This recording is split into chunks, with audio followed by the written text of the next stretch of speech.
Hey, yo, what's going on? But once again, bros, women, bronies, and pegasisters, otakus, ikikomotos out there, this is the one, the only, of course, Mr. Nintendo Sony for 2011, aka Criticism Guy 2009, and of course, you guys are restaurant news channel, check our freaknote.com, and of course, Treble Issues on F, any people are interested in that business program. Best partnership right out, like a shit. Links to search box down below, annotations outside, if any people are interested in that business program, the company sort of thing, and all that good shit. And before I begin, real quick, I actually heard about this literally just a couple minutes ago, right after I came back from work, which, of course, I didn't go dressing like this. I had another uniform for that, but holy shit, man. Pretty damn extravagant news. And it's none other than SEGA. If any of you guys remember, that was actually a very big part of the nostalgic 90s kids' childhood at that time. Besides Nintendo and Super Nintendo, obviously, of course. But all in the sense of the word, all that pushed aside. Yeah, it was probably one of my second favorite consoles. Of course, right before Sony PS1, PS2, and of course Xbox, the original Xbox, way back, I think it was like 2001, 2002. Right before I started entering my crazy ass fucking teen years at that time. Started taking over. Pretty much started off where the Dreamcast unfortunately failed. As sad as that is to say. But without further ado, let's begin. Oh, and any fan art or artwork, I'll try to put a couple of the links in the description box down below if you want to check them out. And yeah, without further ado, let's begin. I actually heard this from another bigger company, obviously, besides IGN, GameSpot, but I decided not to just look at the video instead, so I'll leave a link to the video that I saw for this information there, of course. And yeah, let's begin. So this one is from Twinfinite. So yeah, I'll leave the links in the description box down below. Take if you want to with me or on your own time. Let me get my drink on first, because I still gotta get that other thing washed. Fortunately, our sad as it is to say, it costs about maybe like $400 to get our dryer fixed because it kind of got damaged about 2 months ago. So I got to let it air dry for about 3 days. So next time you see me in my orange shirt, whenever I'm doing like news article sessions for like Nintendo, Sony, Microsoft, and of course, PC manga, anime manga games, and once in a while Sony, you'll see me back in my orange like little like nice suit instead of this white tight one, which I really don't like wearing too much. But it's the second best thing that I have. So yeah, without further ado, let's begin. This one is from twinfinite.com. I'll leave the link to the article down in the description box below. And it's from Alex Alvard. I was going to say Alex Alvarez, but it's Alex Alvar. Just a shout out to him for making this article session review out here in this story. And yeah, here we go. So it says, SEGA is asking fans about Sonic crossover games. This is the one that struck me a little bit it struck me a lot of interest because if any people know, I'm going to save it for a little bit later, but we'll tell you this. Capcom and Konami back in the days in the past, they made a shit ton of fucking crossovers at that time. And I'll just leave it at that. I'll get to that at the end of the article session review when I do my overall thoughts, views, and opinions. So, yeah, let's begin. So it says, Sega has been sending out an online survey to thousands of fans across the world, with questions focusing on the future Sonic the Hedgehog video games and series. The survey asks participants about their history with the franchise, their perception of Sonic as a character, and what sports they believe that the anthropomorphic hedgehog is mostly suited to. They actually used that term anthropomorphic. Wow. Of course, they didn't want to offend anybody in the furry community. I'm just saying, just putting it out there. So yeah, let's continue on. One particular question was asked, quote, how interested would you be in playing a Sonic the Hedgehog game that is featured on the following collection of characters? Following collection of the characters, unquote. And then goes on to a list of a whole bunch of recognizable brands, as seen in the images below, which I'm actually going to read, by the way, because some of them, they actually perked my interest. And you've been on my channel long enough, you'll know exactly why. But if you're brand new to the channel, thank you very much. If you like, comment, subscribe, all the good shit, hey, that's cool too. It's totally up to you. That's your choice. So the first one up, I actually thought this was going to be the middle part because I remember when GameSpot was showing the survey and everything in their videos, they said, of course, that's a big giant entity. I think they're celebrating their 20th anniversary and since 1996, which I didn't even know about. It says My Little Pony characters. Someone actually said Twilight Sparkle. That was weird as hell, but whatever. It's happened with the Sonic and Rainbow Dash thing, as any of you guys can clearly see right here. It says My Little Pony characters. Adventure Time characters, that's a series I never really grew on me too well. I thought it was extremely shitty and annoying. Sorry if you guys are Adventure Time fans, but I did like regular show. I will admit that. because it was kind of like had a lot more of a college adult humor type of jokes than Adventure Time did. And I'm trying to get no shots fired. I'm just saying, just putting it out there. And it says Pixar characters, Capcom characters, Looney Tunes characters, Disney characters, Nintendo characters, and one of my all-time favorites next to MLP, Dragon Ball Z characters. Holy fuck. That definitely makes a shit ton of sense. But I will get to that a little bit later when I'm done with this article. SEGA, a multinational company video game developer and publisher, has produced Sonic video games for over 25 years. With the most recent iteration being the Sonic Boom series of the game, which has so far been critically panned by both journalists and fans alike. Sonic Boom Fire and Ice is set to release later this year for the Nintendo 3DS. Sonic has already appeared in numerous crossover titles, from Mario Part 8 and Mario and Sonic series to Super Smash Bros. Brawl. Not Brawl. There's just a Super Smash Bros. Series, excuse me. And it looks as though Sega are trying to gauge the levels of fan interest and more in these sorts of titles in the future. And there's more news and stuff you want to read in the description box below. Let's go over that list again.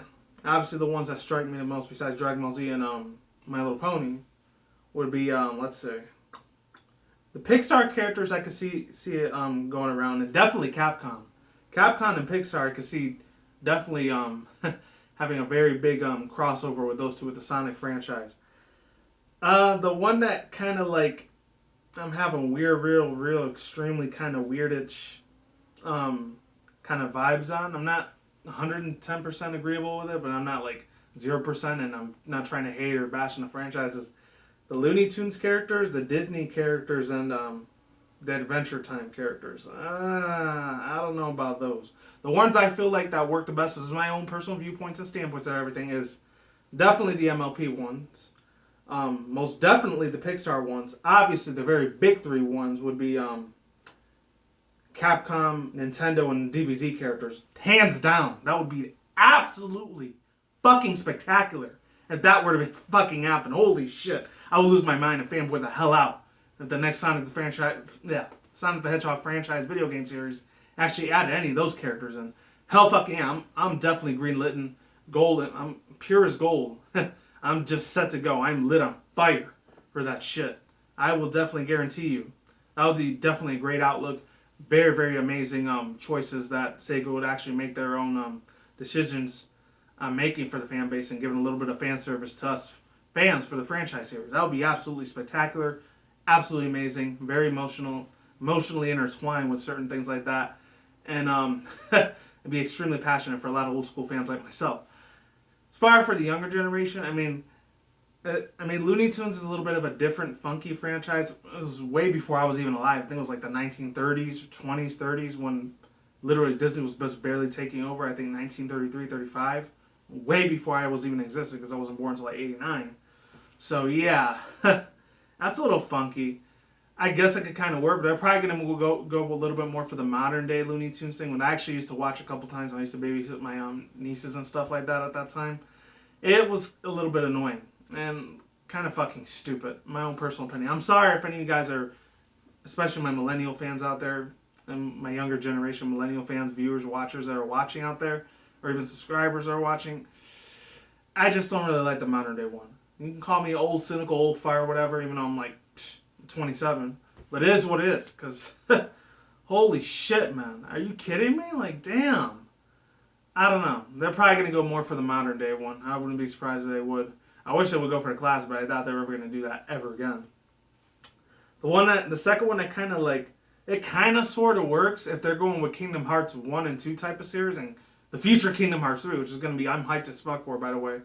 I'm real super hyped to see that happen for either, like, it's most likely going to be for Sony PS4. I doubt it's going to be anywhere for, like, Xbox One or their future codename Steam, not codename Steam, codename Scorpio, if for that matter, quote unquote. But still, I can see that happening, but as far as all their other franchises, kind of, sort of, but then kind of works, and then it kind of doesn't work. It's kind of like in the same lines, as it goes in that same iteration as Pixar most of the time, because Disney is owned, Pixar is owned by Disney, obviously, but it is what it is. Some of their franchises, big time action franchises work, other times they're the sweet little girly ones that had like the princess one and all that, it's probably not going to work. Unless it's like Frozen. Pretty much. That's what it comes in, boils down to. And of course, obviously, My Little Pony Friendship Map definitely works. Adventure Time one, I'm sorry, I'm just not a real huge fan of that. It doesn't work for me at all, period. Maybe it might work for SEGA and their younger, what's it called? Younger generations out there, millennials, because I'm Generation Z. But still, I don't know if that will work or not. And obviously, like I said before, I'll say it again, the other three definitely work extremely well for like Pixar, Capcom, Nintendo, and of course Dragon Ball Z. That definitely works completely, absolutely amazing. I'm not trying to sound like a biased, stereotypical nostalgia tard or bastard, but unfortunately, yeah, nostalgia and memories, of course, back in the day when I was a kid, yeah, that definitely fucking works. I'm sorry, I'm just saying, just putting it out there. You might call me an old fart or anything like that for my younger viewers, but for the people that are around my age and their mid-late 20s, even early 30s, you guys can definitely see where I'm coming from. Come on! I mean, that was the time when Neon Genesis Evangelion, Outlaw Star, a lot of anime series started taking real full-time effect. The Gundam series, which I was a huge-ass fucking fanboy of back in the day, with the mid-late 90s and early 2000s, that would definitely work even better, if not upgrade their style of fan service and everything like that. And as far as everything else goes, let's see. I actually wanted to read the end of that title really quick. SEGA is a multinational video game company and developer, publisher producing Sonic video games for 25 years. Makes sense. It's kind of like their 25th anniversary, which is most likely the recent iteration being for Sonic Boom series of the games, which has so far been critically panned by both journalists and fans alike. Sonic Boom Fire and Ice is released a set this year at Nintendo 3DS. It's probably going to be for that other codename MH, for that other handheld console system that's probably coming out the same year, 2017. So a lot of people are saying the NX is going to be a hybrid of the MH, like a handheld system and stay-at-home console. It's crazy as hell to believe. Sonic has already appeared in a number of crossover titles, from the Mario and Sonic series to the Super Smash Bros. Series, and it looks like as though Sega is trying to gauge the levels of fan interest. Definitely, they're gauging the fan interest a whole lot. That should have been entitled in blue or red, so it could, like, you guys can hold on for that very important sentence there real quick and just let it be food for thought, pretty much for that overall aspect in that matter. Fan interest is more than these sorts of titles in the future. Yeah, so pretty much that's all I have to say for now, ladies and gentlemen, bros, women, bros, pegasisters, fanboys, fangirls, all you guys out there. This definitely is a real good, big, giant, it's definitely in a real big step of the right direction towards what Sega's trying to do, pretty much, is what I'm really trying to say. Along with, obviously Nintendo's pretty much owns Sega, whatever like Sonic does, so anywhere Sonic goes, Mario's probably going to have to go in there somewhere, and to pinpoint him somewhere. Miyamoto, along with Tatsumi Kimishima, Reggie Fils-Aimé, and the rest of the developers and producers, besides the CEOs of Nintendo Japan, Nintendo America, Nintendo Europe, possibly anywhere other Nintendo CEOs anywhere else, they're probably going to squeeze Mario in there somewhere. It's definitely most likely, like it or not, it is going to happen. But that's pretty much all I had to say for this really, really amazing review. I feel like it was one of the best reviews I've done so far, even though I normally mess up occasionally from time to time, but it is what it is. And that's pretty much it. Some of those franchises work. Some of those multi-billion-dollar companies franchise I grew up with is really good, except for two of them, which is like Adventure Time and the modern-day Looney Tunes. I'm just saying, just putting it out there. Many of you guys, aka my younger generation, my younger audience, yeah, you know what I'm talking about. You don't know what I'm talking about. You feel like it's pretty good, it'll probably work out very well for you, unless a few of you guys might not like Adventure Time or the modern day Looney Tunes. But, okay, of course, if any of you guys are around my age, my older audience, around my age, or even older than me, you guys know where I'm coming from when it comes to this. Absolutely amazing old school cartoon animations or anime series, or DBZ, for that matter. I'm surprised they didn't put Blue Dragon in there. I think Blue Lagoon or Black Lagoon, I forgot what it was. Yeah, that's pretty much it. That's all I gotta say, and I'm gonna wrap up this video real quick. And I'm done here. Peace out once again, bros, women, bronies, pegasisters, otakus, kimonos out there. I will see you when I see you guys. A good day, have a good night, wherever you are at around the world. Don't drink, smoke weed at the same time. Don't take them reckless. Keep it calm, keep it cool, keep it chill, keep it electro out there. And until then, that's it, guys. Peace out, ladies and guys. Stay tuned, more videos coming soon. Brand new videos on channels every single day. Stay in the grind, stay safe, stay healthy. Be easy, be you, do it yourself. Peace out, my sauerkraut. I'm going to get out of here. Stay tuned for more future content on this channel. Stay tuned for more updates. Stay safe, everyone. Stay tuned for more future content. And, of course, updates and vlogs on this channel, along with Nintendo, Sony, Microsoft, PC gaming, and, of course, anime, manga news, and, of course, reaction review segments from time to time. And I will talk to you guys soon. Deuces, goodbye. See you guys later. I'm out. Take care. See you soon. And I'm gone. Peace and laters.